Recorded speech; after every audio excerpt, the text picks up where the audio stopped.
Ni hao, Ni hao. eu sou o Thiago. Aqui é Lucas. E sejam bem-vindos ao canal Irmãos Mandarim. Fala galera, tudo bem? Como é que vocês estão? Bom, na aula de hoje a gente vai trabalhar com um assunto que é bem específico do mandarim. E aliás, todo mundo lembra o que foi que a gente estudou na última videoaula, né? A gente trabalhou na última videoaula com os números. E na verdade, essa aula de hoje tem tudo a ver também com os números, né?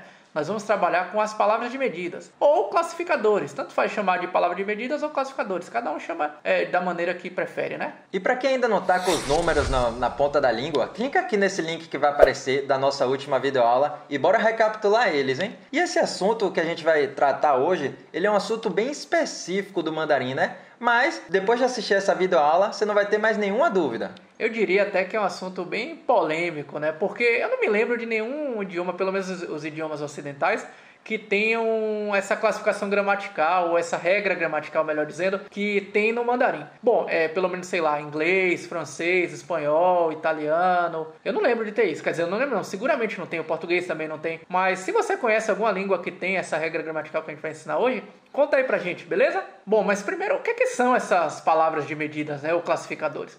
No mandarim existe essa regrinha gramatical que ela agrupa, digamos assim, um conjunto de palavras baseado numa certa característica. E o mais interessante é que esses substantivos nem sempre são tão fáceis de se compreender, né? Por exemplo, tem uma que a gente usa para livros em geral, livro, dicionário. Esse aí até beleza, tranquilo. Agora tem um que é mais para superfície planas, aí já pode ser mapa, fotografia, foto, mesa, né? Por causa do tampo da mesa, né? E tem umas outras também assim que aí já me intrigam mais, né? Por exemplo, tem um classificador, uma palavra de medida que engloba substantivos, né? Que sejam finos, longos e inflexíveis. Sei lá, caneta, vela, até aí tudo bem, né? Mas ela também engloba armas. Tá, mas o que é que esses grupos têm a ver com essa aula de hoje? É que tem justamente essa regrinha no mandarim, essa regrinha gramatical do mandarim, que diz que sempre, quando você vai contar, quantificar, né, dizer quantos tem, ou então quando você for também especificar determinado substantivo, sempre, entre o numeral e esse objeto, né, em questão, você tem que colocar a palavra de medida. Isso que o Thiago falou é muito importante, eu vou até frisar novamente. Sempre que a gente quiser quantificar ou especificar um objeto, a gente tem que falar o numeral, palavra de medida, substantivo. E é muito comum a gente que dá aula, né, ver pessoas que estão começando a aprender a mandarim, às vezes esquecer essa palavra de medida, né? E isso é um erro, assim, digamos, grave, né? Porque faz parte da gramática chinesa. Bom, mas falando assim, é muito mais difícil do que parece ser. Vamos logo colocar alguns exemplos aí que vocês vão ver que na prática isso é fácil de assimilar. Pronto, tá aparecendo para vocês na tela agora as seguintes frases. Vamos começar com elas em português, né? Depois a gente traduz. Isso, então tá aparecendo aí um livro, 2 professores, 50 fotografias. E essas frases aí são só exemplos, né? Na verdade, poderiam ser qualquer coisa, são meramente para vocês entenderem. Vocês veem que em português a gente vai colocar o numeral e a coisa, né? E o substantivo, um livro, 2 professores, enfim. Se fosse em mandarim, seria como estaria aparecendo agora aí para vocês, ó. Tá vendo que entre o número e a coisa, né? E o substantivo, a gente deixou um espacinho em branco? É que dentro desse espacinho em branco aí no mandarim, vocês vão colocar justamente a palavra de medida específica. Como a gente falou, né? Cada grupo de palavras tem a sua palavra de medida ou classificador bem específico. Então, como você está vendo aí, em chinês seria o numeral, a palavra de medida, livro. Então, 1, palavra de medida, livro. 2, palavra de medida, professores. 50, palavra de medida, fotografias. Claro que isso aí é a forma que a gente falaria em português, né? Mas e se fosse mandarim, Lucas? Como é que a gente faria? Isso aí, lembrando que sempre a gente entre o numeral e o objeto vai colocar a palavra de medida. Então, em mandarim, essas mesmas frases seriam yi ban shu,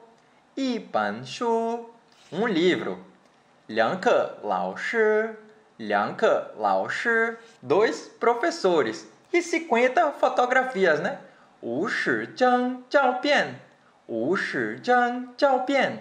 Viu que sempre entre o número e a coisa tem a palavra de medida? Nunca se esqueçam dela, hein? Bom, mas aí vocês podem estar perguntando, né? Ô, Laoshi, qual é a palavra de medida que eu vou usar para determinado objeto? Quando é que eu vou usar? Bom, isso é como a gente falou lá no início da nossa videoaula. Isso é uma coisa bem específica do mandarim E assim, aí que o bicho pega, né? Você tem que decorar mesmo, memorizar qual palavra de medida ela corresponde a esse grupo de objetos. No início vai parecer muito difícil, mas vou ser bem honesto com você. Com o tempo, as coisas vão ficar bem naturais, porque a exposição do mandarim, o treino que você tem, acaba saindo depois mais natural. E, aliás, já vou adiantar uma coisinha para vocês. Lá no final da aula a gente vai falar de uma palavrinha de medida bem específica, que é, digamos assim, uma mão na roda, né? Bom, então vamos parar de fala aqui. Vamos lá para essa batalha, Lucas? Vamos lá. Tá aparecendo aí na tela para vocês agora, hein? O primeiro que tá aparecendo aí na tela para vocês é o classificador pá. Ele é usado para um conjunto de coisas que você pode segurar na sua mão, né? Sei lá, guarda-chuva, faca, cadeira. Bom, aí você fala assim, cadeira, guarda-chuva, faca, né? Qual é a relação? Bom, simplesmente é, né? Então, nós poderíamos falar uma faca, né? E pá tal. Ou então, poderíamos fazer 2 guarda-chuvas. Liang pa san. Bom, e esse segundo que está aparecendo aí para vocês, né? A palavra de medida pan.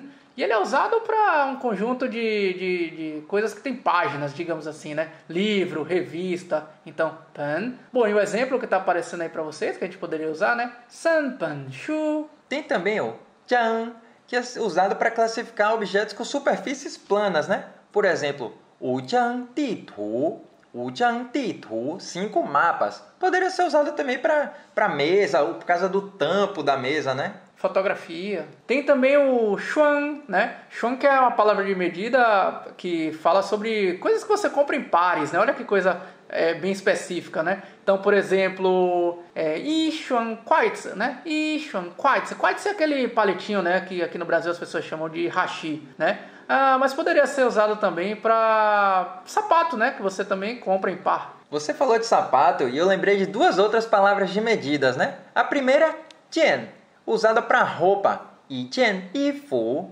E também a outra, né? Tiao, que significa que pode ser usado para calça, né? E tiao kuzi.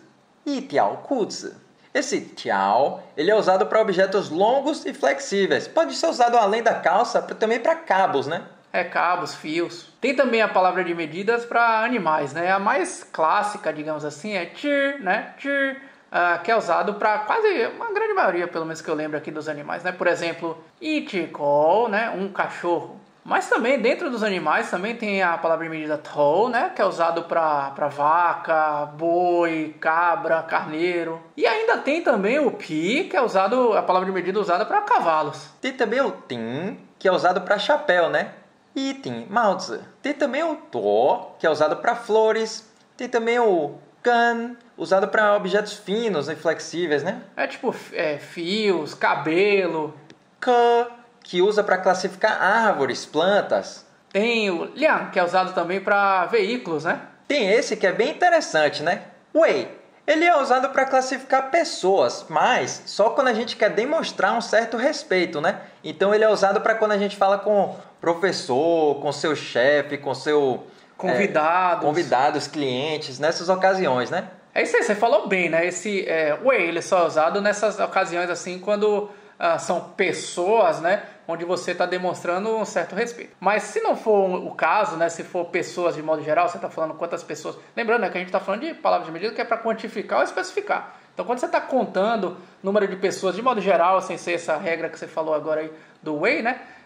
Aí tem ela. Ela que eu diria que é a mais especial de todas, né? Eu falei lá no início do vídeo que seria uma mão na roda, né? É a palavra de medida ke. E galera, eu vou contar um segredo pra vocês, mas assim, não espalha pra ninguém, tá? Fica só entre a gente. A palavra de medida ke, costumo dizer que é uma palavra de medida genérica, né? Porque a própria definição desse classificador diz que é uma palavra de medida para um conjunto de palavras que não tem uma palavra de medida específica. Bom, então assim, eu costumo dizer, se você não sabe qual que é a palavra de medida específica para determinado substantivo, arrisca o ke, né? Porque assim, a grande maioria das palavras usa o ke, né? É claro que com o tempo você vai se habituar às palavras de medidas normais de cada uma, mas assim, o ke, ele cabe como um genérico, digamos assim.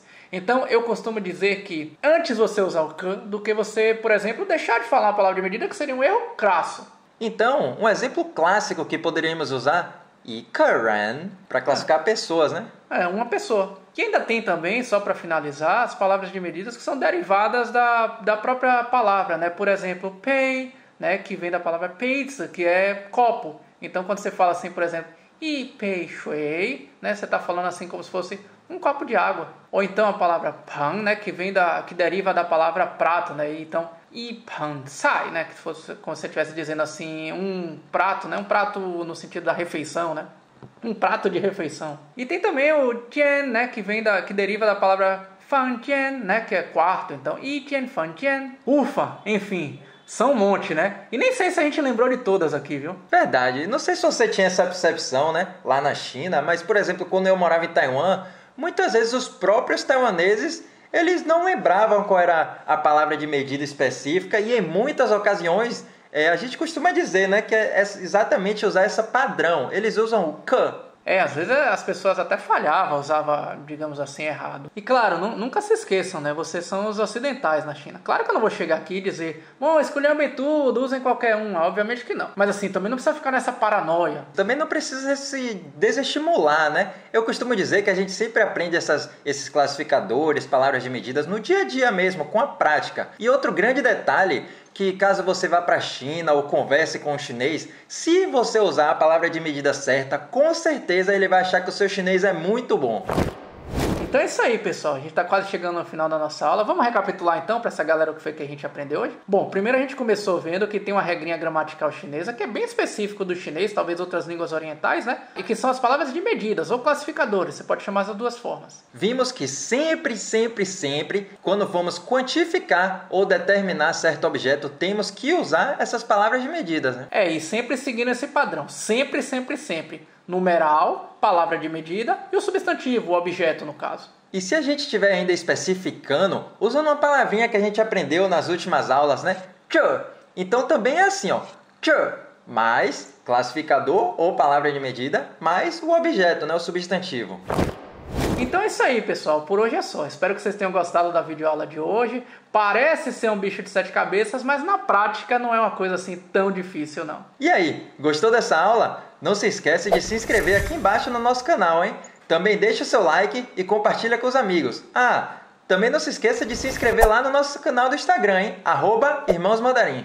É isso aí, pessoal. Por hoje é só. 谢谢，再见. E se ficou qualquer dúvida, galera, escreve aqui pra gente também no canal, tá bom? 再见!